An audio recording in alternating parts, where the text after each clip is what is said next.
हमारे देश में अचार के कई दीवाने हैं, लेकिन सादे और कम स्वादिष्ट खाने में भी स्वाद ला देने वाला अचार भी कोरोना के अत्याचार से बच नहीं सका। अचार इंडस्ट्री पर भी कोरोना की मार पड़ी है। कोरोना काल में लगे लॉकडाउन से अचार इंडस्ट्री की भी कमर टूट गई। अचार इंडस्ट्री के हब पानीपत के अचार व्यापारी भी मुसीबत में हैं। पानीपत में अचार बनाने वाली कई कंपनियां हैं, लेकिन लॉकडाउन में सभी जगह काम ठप रहा। अचार बनाने वाली कंपनियों ने बताया कि लॉकडाउन में अचार बनाने वाली लेबर नहीं मिली।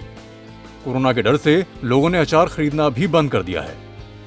अचार को लेकर ये जो कोरोना बीमारी आई है उसके कारण लॉकडाउन लगा, उससे हमारा काम बिल्कुल ठप हो गया है और मज़दूर नहीं मिल रहे हैं। मज़दूर सब अपने घर चले गए हैं और बिक्री भी नहीं हो रही है, ना एक्सपोर्ट हो रहा है, एक्सपोर्ट बंद हो गया है।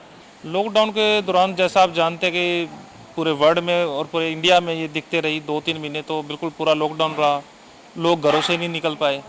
अब जब लोग घरों से ही नहीं निकलेंगे तो कहाँ से, क्योंकि सब्जी तो बंदे के लोगों के घर के गेट पे आ जाती है बिकने, लेकिन अचार जो है वो अचार गेट पे बिकने नहीं आता। और अचार के लिए मेन पानीपत हब होने की वजह से अचार के लिए जब ट्रांसपोर्टेशन बंद हो गई और लोग कहाँ से पहुँचेंगे। अब यहाँ जैसे बाहर का ही कस्टमर आता है, जब लोगों को अपने शहर घर से ही नहीं निकलना अलाउड, सप्लाई दूसरे उनके शहरों तक भी नहीं जा सकी। और ये जो टाइम पीरियड होता है अप्रैल मई जून, जब कनकें कटती हैं अप्रैल में, तो ये सीज़न होता है सेल का। तो इस दौरान ये जो 3 महीने बीते, इसमें अचार इंडस्ट्रियों पे जितना भी स्टॉक पड़ा था वो बैलेंस रहा, क्योंकि सेल नहीं हो पाई। इन व्यापारियों का कहना है कि लॉकडाउन में ट्रांसपोर्ट की भी काफी दिक्कत रही, जिसका अचार की सप्लाई पर भी असर पड़ा। प्रधानमंत्री मोदी के लॉकडाउन के कदम को जहां अचार व्यापारियों ने अच्छा बताया, वहीं अपनी मजबूरी भी साझा की। वहीं अनलॉक की शुरुआत होने से कुछ राहत मिलने की भी अचार कारोबारियों ने बात कही। तो जब ट्रांसपोर्टेशन बंद है तो माल कहाँ जाएगा। और फिर ट्रांसपोर्टेशन जो लोग बाहर से आते थे खरीदने या रिटेल में भी ले जाते थे, रिटेलर से ले जाते थे, वो भी नहीं निकले लॉकडाउन के दौरान due to corona. Health first, तो वो एक अच्छा कदम भी था मोदी जी का लॉकडाउन, लेकिन उसमें जो मजबूरी है वो जो दिखती आई वो नहीं। एक्सपोर्ट को लेके कोई इशू नहीं है। एक्सपोर्ट लेबर का भी, पीछे लेबर की दिक्कत थी, अब धीरे धीरे लेबर अवेलेबल हो रही है, क्योंकि लेबर को तो घर चलाने के लिए, पेट भरने के लिए राशन चाहिए, खाना चाहिए, बच्चे पालने हैं, तो उनको भूख लगेगी तो वो तो हेल्थ बाद में सोचेंगे, कोरोना बाद में सोचेंगे, पहले तो पेट की सोचेंगे। तो फिर भी पूरा प्रिकॉशंस रखते हैं, उनको मास्क वगैरह लगाते हैं हम, ताकि उनको किसी तरह की कोई दिक्कत ना चल रहा है। एक्सपोर्ट में डिमांड है।